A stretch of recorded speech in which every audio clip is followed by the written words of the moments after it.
अब हम कार्बनिक यौगिकों की नाम पद्धति, अभी तक जो हम लोगों ने पढ़ा, समझाती श्रेणी पढ़ा, ससंयोजक भंग पढ़ा, कैसे क्या क्या होता है, तो उसमें अब उनका नाम, क्योंकि कार्बन की लंबी लंबी श्रृंखलाएं होती हैं तो सभी यौगिकों का व्यवहारिक नाम याद करना बड़ा मुश्किल हो जाता है।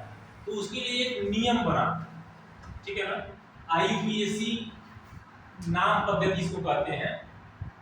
विश्व के सभी वैज्ञानिकों ने मिलकर एक नियम बनाया, किस नियम के तहत हम इन बड़े बड़े कार्बनिक यौगिकों का, जो लंबी श्रृंखला वाले यौगिक हैं, उनका हम आसानी से नामकरण कर सकते हैं। तो अभी आप लोगों को बहुत बड़े बड़े श्रृंखलाओं का नहीं करना है, तो उसमें नाम पद्धति में कई चरण है। सबसे पहले आपको क्या करना है कि कार्बन की मूल श्रृंखला पहचान करनी है। मूल श्रृंखला कैसे पहचान करते हैं?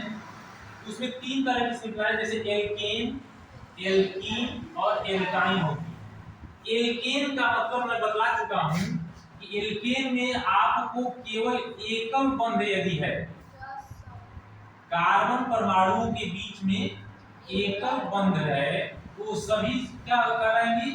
एल्केन सीरीज की कहलाएंगे, ठीक है ना। यानी इसमें जो नामकरण होगा उसमें हम एक कार्बन होता है तो उसके लिए मेथ, 2 कार्बन होता है तो एथ, 3 कार्बन होता है तो प्रो, 4 कार्बन होता है तो ब्यू, 5 कार्बन होता है तो पेंट और 6 कार्बन होता है तो डैश। तो अब ये जितने भी हैं मेथ, एथ, प्रो, ब्यू, यानी जितनी कार्बन की संख्या है उसके बदले में, जैसे मान लीजिए 3 कार्बन की संख्या है किसी यौगिक में, तो हम प्रोप लिख देंगे और उसमें ए यानी एकल बंध होगा तो क्या कर देंगे? ANE, तो ये क्या हो जाएगा? प्रोपेन, ठीक है ना। ANE जोड़ देंगे किसमें? एल्कीन वाले में। एल्कीन वाले में अब ये सब वैसे ही रहेगा, पैरेंटल जो मूल कार्बन की संख्या है वो ऐसे ही रहेगा, उसमें क्या जोड़ देंगे? अब ANE की जगह पर जब यह द्विबंध हो जाएगा बेटा, द्विबंध यानी कहीं पर भी कार्बन परमाणुओं के बीच में कहीं एक भी द्विबंध आ गया तो उसमें हम ENE जोड़ते हैं, तो क्या कहलाता है? एल्कीन। और यदि कहीं त्रिबंध आ गया, ठीक है ना, त्रिबंध आ गया तो उसमें हम क्या जोड़ेंगे? जो भी ये संख्या है कार्बन परमाणु की संख्या के अनुसार या में एक हम लिख देंगे और उसकी में क्या जोड़ेंगे? YNE। तो एकल बंध के लिए हम ANE जोड़ेंगे, द्विबंध के लिए ENE जोड़ेंगे और त्रिबंध के लिए YNE जोड़ेंगे। क्लियर? अब इसको पहचान करने के बाद हम सबसे पहले क्या देखते हैं कि किसी का यौगिक में कार्बन परमाणुओं की कितनी संख्या है। तो जितनी संख्या होगी, जैसे हम एकल बंध, द्विबंध और त्रिबंध पहचान लिए, अब जो भी संख्या होगी उसमें हम इसके अनुसार यदि एक कार्बन परमाणु है तो मेथ कर देंगे। अच्छा, ये ध्यान दीजिएगा कि एकल बंध वाले में मेथेन तो होता है, मेथ धन एन, मेथेन, लेकिन द्विबंध और त्रिबंध में एथ से शुरू होता है, यानी कार्बन परमाणुओं की संख्या कभी भी एल्कीन और एल्काइन में एक नहीं होगी। कितनी होगी? कम से कम 2 होगी, ठीक है ना। तो एथीन या एथाइन से शुरू होगा। तो पहला हमने मूल श्रृंखला की पहचान कर ली, नामकरण में पहले मूल श्रृंखला की पहचान कर ली कि एल्केन है कि एल्काइन है कि एल्कीन है। दूसरा, हम कार्बन परमाणुओं की संख्या ज्ञात करते हैं। तीसरा, उसमें कौन सा प्रकारात्मक समूह लगा हुआ है। तो अप्रकारात्मक समूह 2 प्रकार का होता है।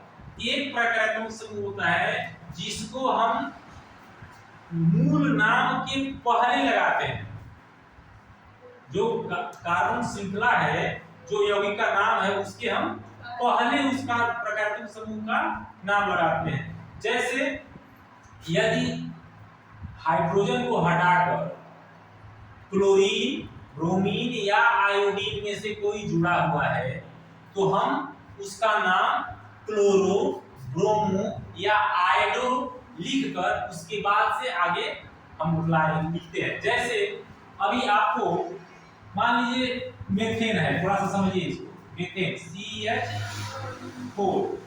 अब इसमें से एक हाइड्रोजन निकाल दिया तो क्या बचेगा 3। वो हाइड्रोजन कहीं अलग चला गया, यहाँ पर क्या जुड़ गया Cl जुड़ गया। अब इसका नाम हमको लिखना है, तो यह सबसे पहले हमने क्या जाना कि ये मेथेन, मेथेन यानी कार्बन की मूल श्रृंखला कौन सी है यहाँ पर एल्केन वाली, ठीक है। दूसरा हमने क्या जाना कि कार्बन परमाणुओं की संख्या कितनी है एक, यहाँ पर देखो एक है ना, तो ए, तो यह यदि Cl नहीं रहता तो इसका नाम क्या होता मेथेन, एक है और एक जोड़ दे मेथेन हो जाता। लेकिन यहाँ पर प्रक्रियात्मक समूह लगा हुआ है, और कौन सा दो तरह का, पूर्व लग्न और अनुलग्न। तो अभी आप लोग बताएं कि पूर्व लग्न वाले समूह क्लोरीन, ब्रोमीन या आयोडीन जब जुड़े हुए होते हैं हाइड्रोजन को विस्थापित करके, तो उसको हम इनका नाम पहले लगाते हैं। तो क्लोरीन के लिए क्या बताए थे क्लोरो, क्या नाम होगा क्लोरो। अब ये क्लोरो हो गया, और उसके बाद से जो एक कार्बन है तो मेथ, और चूंकि पैरेंटल श्रृंखला कौन सी है मातृ जो जहां से निकला है एल्केन है, तो हम एन जोड़ देंगे मेथेन हो जाएगा, ठीक है ना। तो इसका नाम क्लोरो मेथेन हो जाएगा, ठीक है। अच्छा इसी तरह से यदि आप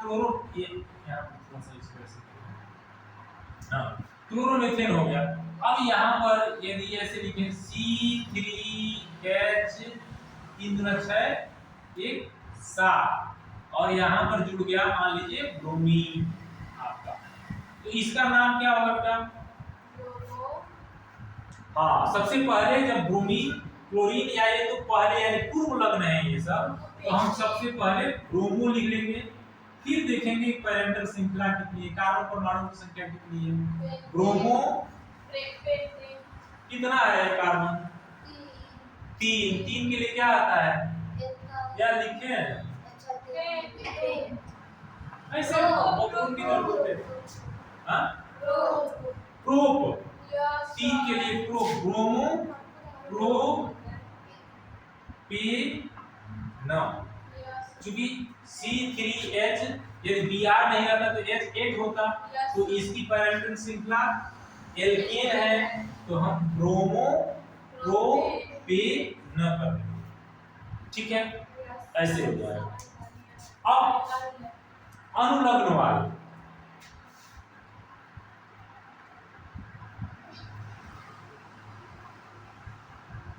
ये ध्यान दीजिएगा, सबसे पहले हम लोगों को पहचान करनी है कि वह एल्केन है, एल्कीन है या एल्काइन है। फिर कार्बन परमाणुओं की संख्या, ये ध्यान दीजिए कार्बन परमाणुओं की संख्या, सो रहे हो कार्बन परमाणु की संख्या मेथ एथ प्रोप ब्यूट 6 तक ही तो याद कर लो, इतने में काम चल जाएगा तुम लोगों का। तो मेथ एथ प्रोप ब्यूट हमेशा ध्यान दो कि सबसे पहले जो ही किसी का वो सूत्र लिखा जा रहा है उसमें आप क्या गिनोगे कार्बन परमाणुओं की संख्या गिनोगे, ठीक है। हाँ उसके बाद प्रक्रियात्मक समूह में पूर्व लग्न का हो गया। अब अनुलग्न वाले समूह जो हैं इसको हम आल, ये एल्डिहाइड अल, इसको कीटोन और ACOH ओइक एसिड कहते हैं। अब इनका जैसे मान लीजिए हम एल्केन को ही लेते हैं, एल्केन वाले को लेते हैं, तो एल्केन वाले में हम 3 कार्बन परमाणु को लेते हैं। 3 कार्बन परमाणु यदि होगा बेटा तो C3H कितना होगा तो ये 3 कार्बन परमाणु है, और ये वाला ले रहे हैं एन का मतलब क्या, एन का मतलब सिंगल बॉन्ड वाला, एकल बंध वाला। तो एकल बंध के लिए सूत्र क्या होता है CnH2n+2, ठीक है ना।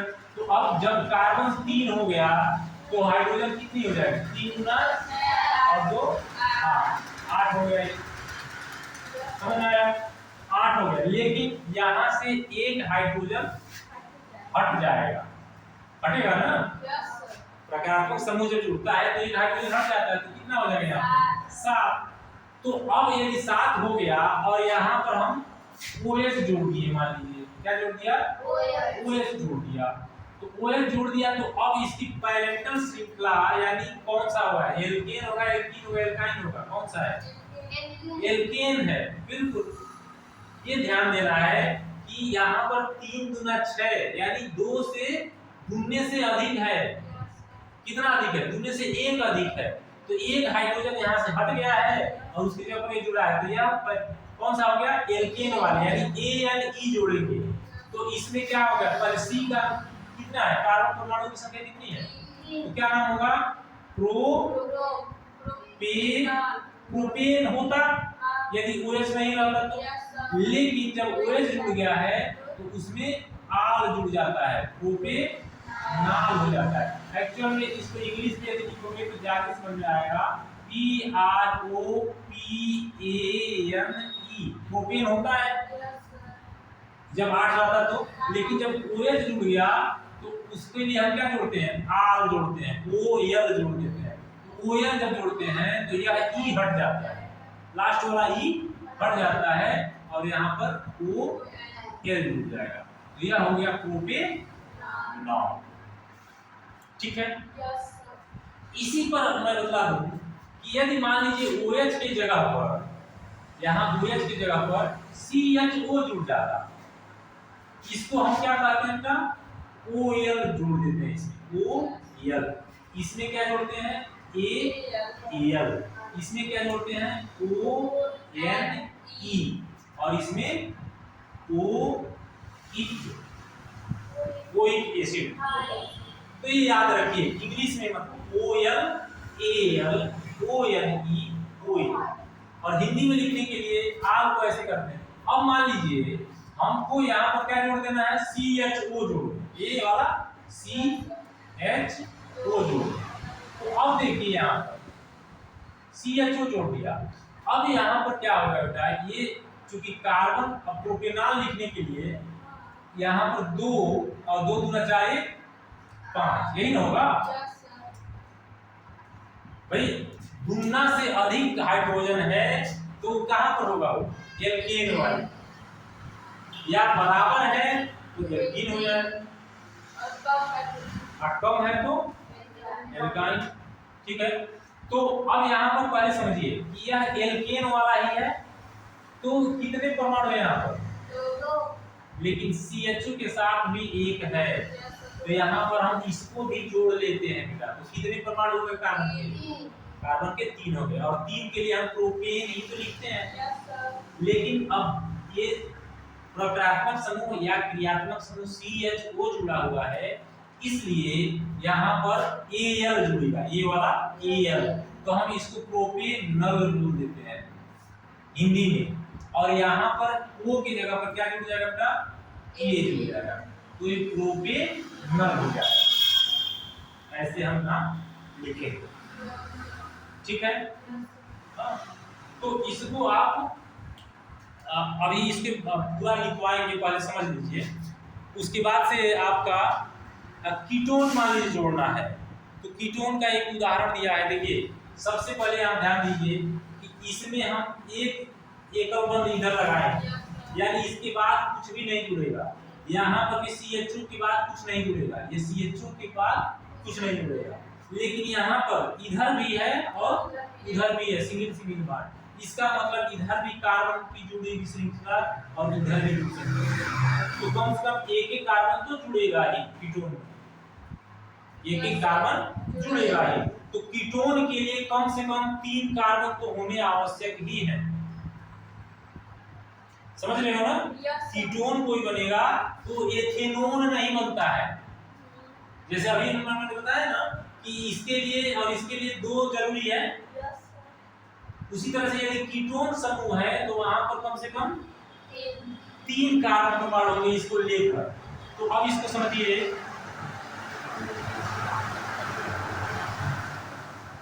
यहाँ पर यदि इसको पहले हम CO लिख दें, CO, यहाँ पर ये देखो CO को हम कल्पना कैसे जोड़ सकते हैं, और इधर भी जुड़ेगा इधर भी जुड़ेगा, इधर भी कार्बन जोड़ दो इधर भी कार्बन जोड़ दो। अब इधर इधर कार्बन जोड़ दिया तुमने, तो इस कार्बन की संयोजकता कितनी है? अभी एक ही संतुष्ट हुई है, 3 और होगी ना, और इधर 3 होगी। इसका हो गया क्या? 2 और 1 3 1 4 हो गया इसका, तो ये बन जाएगा। अब यहाँ पर HH लिख दो। तो आपने देखा यहाँ पर सब पैरेंटल श्रृंखला कौन सी है इसकी? एल्केन वाली की, एल्कीन वाली की, एल्काइन वाली? हां बताइए, एल्कीन वाली। क्यों? क्योंकि इसमें डबल बॉन्ड है। लेकिन आपको याद होगा कि मैंने बताया था कि डबल बॉन्ड इसमें कहाँ देखा जाता है? कार्बन और कार्बन के बीच में यदि डबल बॉन्ड होता है या ट्रिपल बॉन्ड होता है तब उसको माना जाएगा। नहीं, इसको हम बहुत पहले बता चुके हैं कि कार्बन और कार्बन के बीच में कहीं पर भी यदि डबल बॉन्ड या ट्रिपल बॉन्ड होता है तब उसको एल्कीन या एल्काइन कहेंगे। तो कार्बन के बीच में तो नहीं है ना, तो हम इसको क्या मानेंगे? एल्कीन मानेंगे। कितने कार्बन परमाणु हैं? 3। तो क्या होगा? प्रोपेन होगा ना। और प्रोपेन में जब CO जुड़ता है तो ON यानी ओन जोड़ देते हैं, तो प्रोपेनून। ओन का मतलब 9 में O की मात्रा हो गई, तो प्रोपेनून इसका नाम। इंग्लिश में यदि आप इसको लिखो तो PROP प्रोपे क्या ये रहेगा ये PROPAN प्रोपेनून ON ऐसे, ठीक है ना? प्रोपेनून समझ में आना। फिर उसके बाद से अब कोई एसिड का एक जोड़ लीजिए। हाँ चलिए,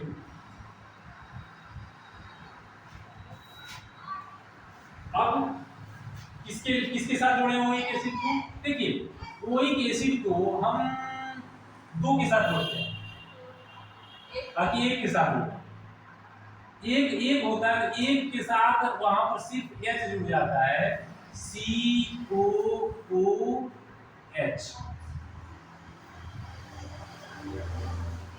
H यहाँ पर C नहीं है ना इसके पास, इसलिए नहीं है, यहाँ पर एक है। तो यहाँ पर अब इसको क्या एक कार्बन माना जाएगा। एक कार्बन को हम क्या कहते हैं? मेथ। और तो और श्रृंखला सिंगल बॉन्ड वाला है तो मेथेन हो जाएगा। और मेथेन में ई हटा के लास्ट में क्या बना देंगे? Oic acid. तो इसका हम नाम लिख देंगे मेथेन हो गया, तो मेथेनोइक, और एसिड कहलाता है मेथेनोइक अम्ल। हम लोग एसिड करते हैं अंग्रेजी में, तो ये क्या हो जाएगा? मेथेनोइक अम्ल। इसको यदि इंग्लिश में लिखना है MAPH क्या ANOIC मेथेनोइक एसिड। यहाँ पर क्या जुड़ा? ओइक एसिड, ठीक है। अच्छा, अब 3 में जोड़ना हो, 3 यानी प्रोपेनोइक एसिड बनाना हो, तो एक इसमें ध्यान दीजिए, या CHO ग्रुप और COOH ग्रुप में एक कार्बन पहले से ही है, तो जितना इधर रहेगा उसमें एक कार्बन जोड़ लिया करेंगे। यहाँ पर कुछ भी नहीं है ना कार्बन, तो एक कार्बन मान लेंगे इसका, इसीलिए मेथेनोइक अम्ल हो गया। उसी तरह से यदि मान लीजिए यहाँ पर CH3 रहता, फिर COOH जुड़ता, कितने कार्बन है यहाँ पर? 2 के लिए क्या होता है? एथेनोइक अम्ल। बोलो। अच्छा, इसी एथेनोइक अम्ल को हम सिरका कहते हैं, ठीक है ना? तो ये सब इस तरह से हम बनाएंगे, क्लियर? तो इसको आप नोट कर ले, समझ लें। इसके बाद हम कुछ यौगिक दिए हुए हैं जो एनसीईआरटी की बुक में, उनको हम बतला देते हैं, पूर्व लग्न वाले, अनुलग्न वाले, और उनका नाम कैसे होगा इसको हम सीख भी लिए हैं, सारा लगभग सिखा भी दिए हैं। तो अब आपसे पूछते हैं कि उसको आप बतलाते जाइए कैसे कैसे होगा, ठीक है। तो इसको सब नोट हो गया है, यस सर। मिटा दें। चलिए, तो हमको फिर से चरण एक बार कार्बन की मूल श्रृंखला जान लेंगे, फिर कार्बन की संख्या देखेंगे, कार्बन उसके बाद परक्रियात्मक समूह में देखेंगे कि पूर्व लग्न वाला है या अनुलग्न वाला है, उसके अनुसार हम नामकरण कर देंगे। चलिए, अब कुछ यौगिकों के ये जो लिखा है वो तो है ही, इसके अलावा जो किताब में दिया हुआ है उनका नाम हम देखते हैं।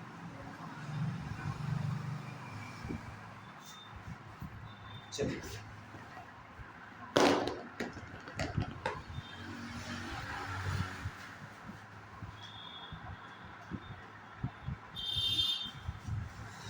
कुछ कार्बन लिखते चलिए यौगिकों, कुछ कार्बन यौगिकों का नामकरण। पहला इसमें जो दिया हुआ है हेलो एल्केन के बारे में दिया हुआ है, तो हेलो एल्केन में क्लोरोप्रोपेन क्या दिया हुआ है, क्लोरोप्रोपेन।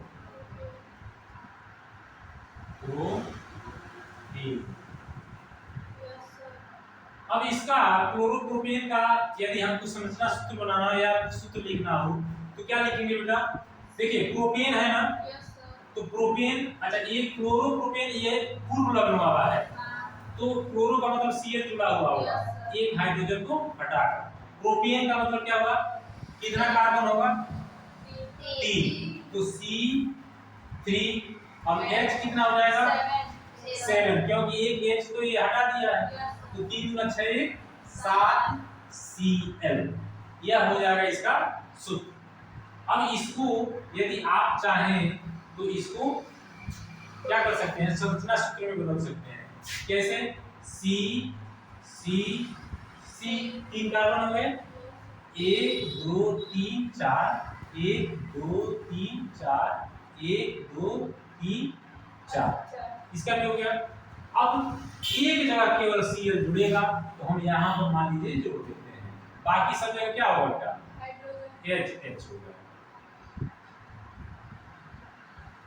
इसको आप लिखते चलिए, तो ये क्या हो गया बेटा? क्लोरोप्रोपेन। दूसरा दिया हुआ है ब्रोमोप्रोपेन दिया हुआ है, तो ब्रोमोप्रोपेन का आप लोग लिख लेंगे अपने से, ब्रोमोप्रोपेन।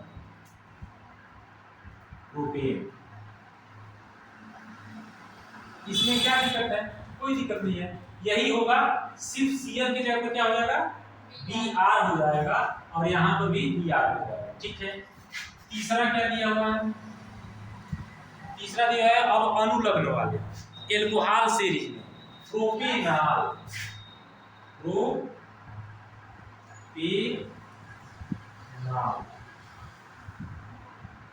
अब प्रोपेनॉल दिया हुआ है बेटा, तो इसका मतलब क्या हुआ? यहाँ भी 3 कार्बन है, यस सर। अब आल दिया हुआ है, तो सबसे पहले कौन सा प्रक्रियात्मक समूह होगा ये देखेंगे। 3 कार्बन तो है, 3 कार्बन होगा तो हाइड्रोजन कितना होगा? 7, और आल दिया हुआ है तो कौन सा प्रक्रियात्मक समूह होगा? OH, ये OL तो लिखते हैं ना, समूह OH है, ठीक है ना, तो C3H5OH हो गया। हाँ, तो इसका अब इसी को यदि हम क्या करें, यदि हम संरचना सूत्र में बदलें तो इसी तरह से हो जाएगा, सिर्फ OH क्या हो जाएगा यहाँ पर, जैसे मान लो C और यहाँ पर एक OH जोड़ दो, बाकी सब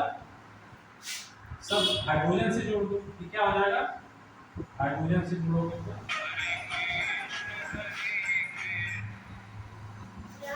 हाइड्रोजन से जोड़ोगे तो ये हो जाएगा आपका, ठीक है। प्रोपेनॉल।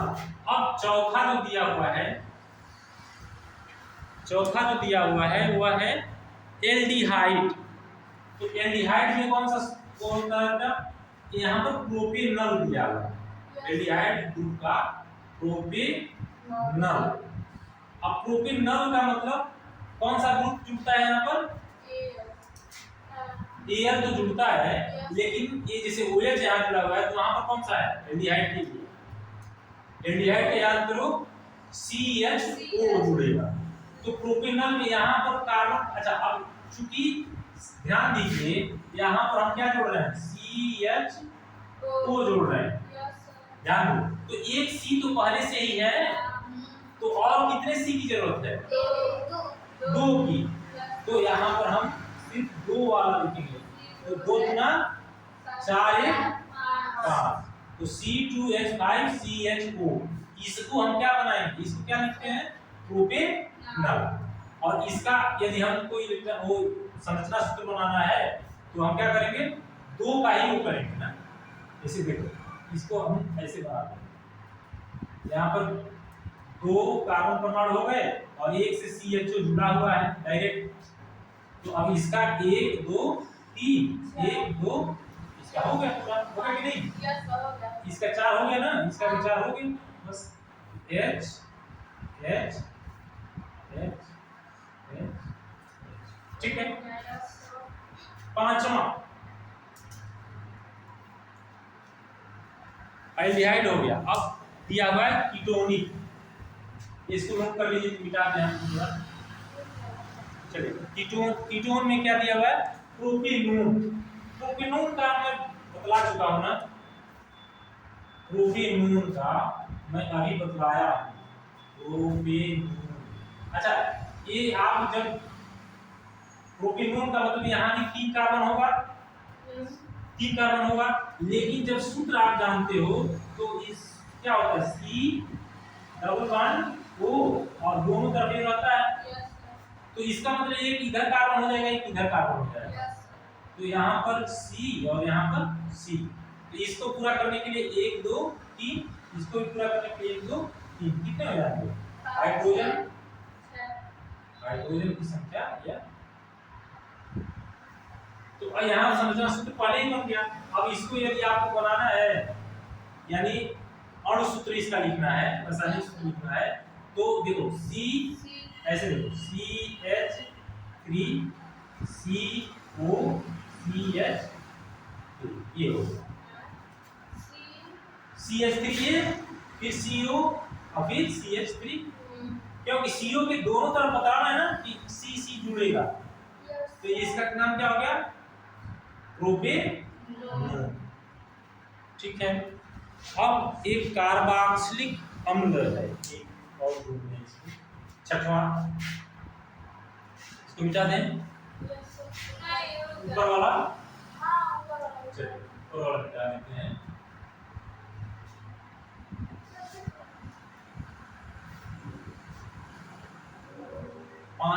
पांचवा, छठवां देखिए जरा, छठवां में कह रहा है कार्बोक्सिलिक अम्ल वाला, तो इसमें प्रोपेनोइक अम्ल लिखा हुआ है, इसमें भी प्रोपेनोइक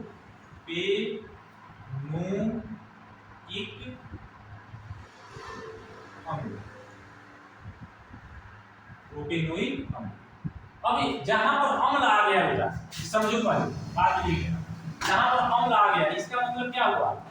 COOH जुड़ेगा, और COOH में एक कार्बन पहले से है, तो प्रोपेनोइक में हमको और 2 ही कार्बन की जरूरत होगी। यानी यहाँ पर हम एक ऐसे COOH लिख दिए तो इसके पहले C2H5 ही होगा, तो ये 2 कार्बन है और ये 3 कार्बन हो गया, और ये COOH OH समूह होता है, तो इसको हम क्या बोल देंगे?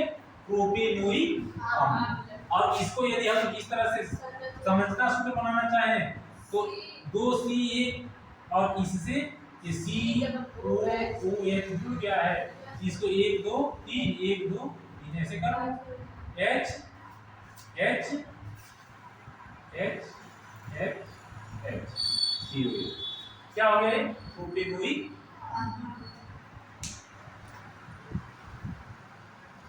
उसके बाद से क्या देना है?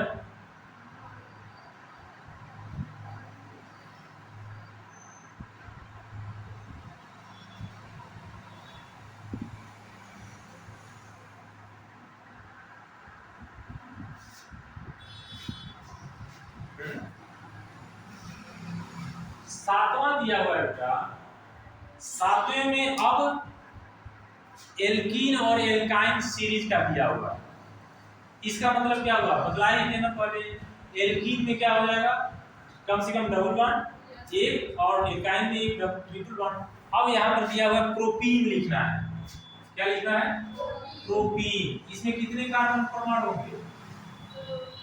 हाँ, प्रोप है ना यहाँ पर भी 3 ही होंगे। तो प्रोपीन का सूत्र क्या होगा? यहाँ पर ध्यान दो बेटा, यहाँ देखिए प्रोपीन, तो सी सी सी 3 कार्बन होंगे ना, लेकिन इन दिया हुआ है। इसका मतलब एक डबल बॉन्ड कहीं ना कहीं होगा। तो यहाँ पर हम डबल बॉन्ड बना दिए, और चूंकि इसमें कोई क्रियात्मक समूह नहीं है तो हम सिर्फ इसको ऐसे लिख देंगे। यहाँ पर एक है, 1 2 3, यहाँ पर 3 है, एक लिख देंगे, और यहाँ पर कितना है? 2 है, तो 1 ऐसे कर दो, ऐसे 1 2, ठीक है ना, बन गया। यहाँ पर क्या लिख दोगे?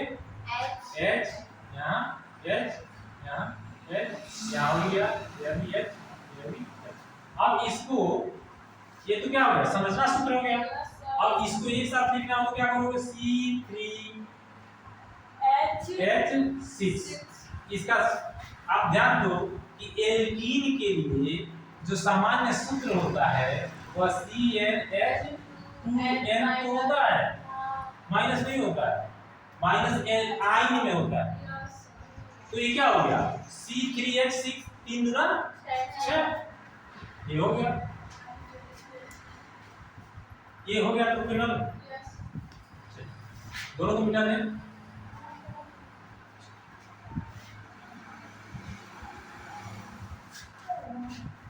अब आठवां जो है बेटा, आठवां जो दिया हुआ है वो प्रोपाइन दिया हुआ है। क्या दिया हुआ है?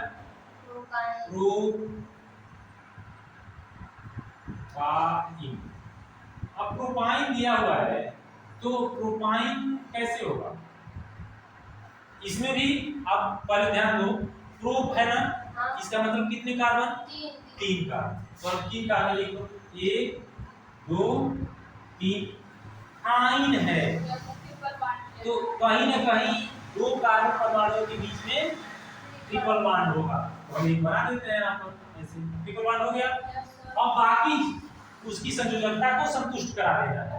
हाइड्रोजन की कार्बन की यहाँ पर एक संयोजकता संतुष्ट है, तो बाकी 3 हाइड्रोजन से कर दो, हो जाएगा ना। यहाँ पर इसकी 4 संयोजकता संतुष्ट है, इसकी 3 है, एक ऐसे लगा दें, हो गया। अब इसको यदि हम एक साथ करें तो कितने कार्बन? 3 कार्बन, और H क्या हो जाएगा? 3 गुना 6 माइनस 2 यानी 4 हो जाएगा। अब गिन लो, 4 है ना। इसका सामान्य सूत्र क्या होता है? CnH2n minus 2। तो उसके अनुसार भी सही हो गया, और इस तरह से भी हम कर सकते हैं। तो जितने भी इसमें दिए हुए थे, और भी प्रैक्टिस बाद में हम कराएंगे। तो यह हो गया आपका कार्बनिक यौगिकों की नाम पद्धति। कुछ उदाहरण करा देंगे आप लोगों को, एक दो नोट कर लीजिए।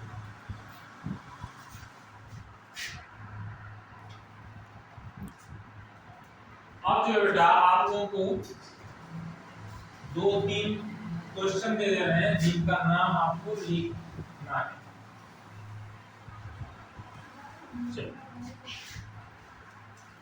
देखिए, निम्नलिखित यौगिकों के नामकरण कैसे करेंगे?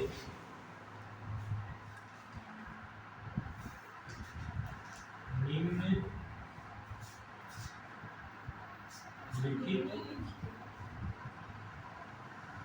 यौगिकों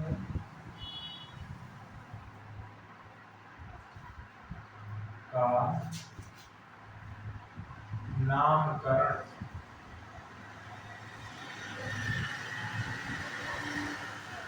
कैसे करेंगे? ठीक है ना। पहला है CH3 CH3 CH3 CH2 Br। दूसरा है HCHO HCHO। तीसरा है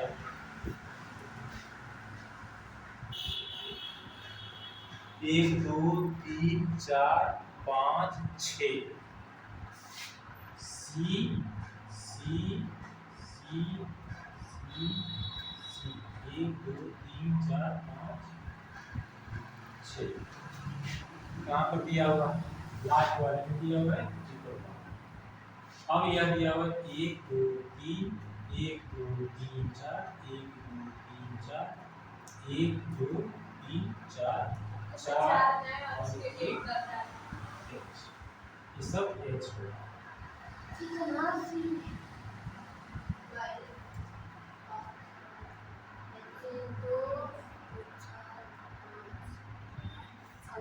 ठीक है। क्या अभी आप लोग इसको बदला सकते हो? चलिए बदलाइए। इसका नाम बताइए। सबसे पहले क्या देखते हैं? कार्बन परमाणु की संख्या कितनी है? इसमें 6 है। 2 है। 1 2 तो 2 होगा तो क्या होगा? H होगा। और N है और Br जुड़ा हुआ है तो एक पूर्व लग्न वाला है कि अनुलग्न वाला है? पूर्व लग्न वाला है। तो क्या नाम होगा इसका? पहले ब्रोमीन वाला लिखे क्या नाम होगा उसका? हाँ